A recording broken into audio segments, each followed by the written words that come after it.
The tournament server is finally here, coming out on the 1st of December at 3 o'clock standard time.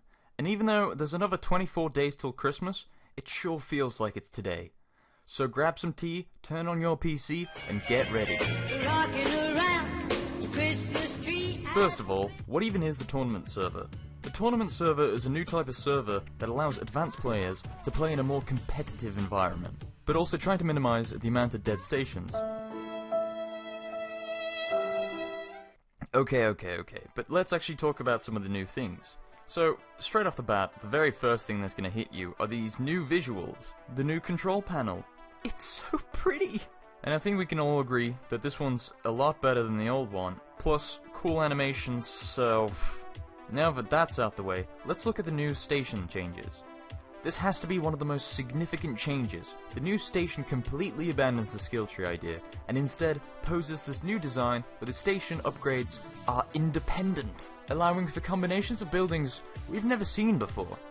This is a huge game changer, as it means that each station you build is unique, and no longer do they need to follow the same structure as every other station. This allows for some interesting combinations of buildings, and with 13 building slots, this allows you to unlock 2 different Tier 3 outposts in one station. Another change is the influence points required to level up. The number has gone down, and so has the average total of station influence, going down from 1084 to 975, which encourages vertical and horizontal expansion, meaning we will see more stations being built, and most importantly, more meaningful stations being built, as each station can carry out an individual function.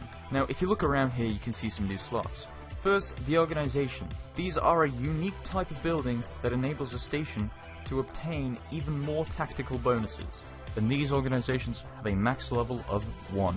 And as you can see right up on the screen here, there's quite a lot of them. The second feature being a unique slot, which can add an extra organization or an extra outpost depending on what you favor. 2 Stargates?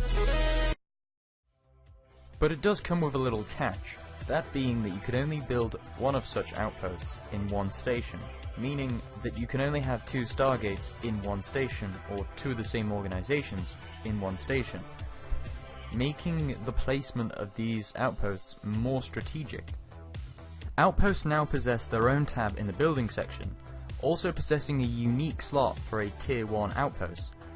And as you can see, mining buildings don't require a pathway anymore. A Tier 2 outpost will require 2 buildings of a path, Tier 3 requires 4 building of a path, and Tier 4 requires 7 buildings of a path. One of the many new buildings is the Seat, which is a capital unique build which increases the labour output of a station per level. An expensive building to reach level 10, but it will supply you with 195 influence points.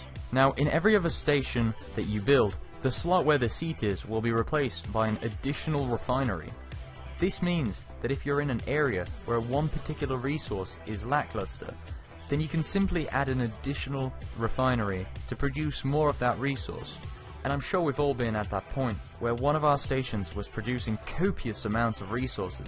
Sadly, it was all gas. Now let's take a look at resources. There is now a greater reduction in station harvest, from 100% down to 40%, and with higher costs of station buildings, the average time it takes to fully max out a station is about 3 weeks.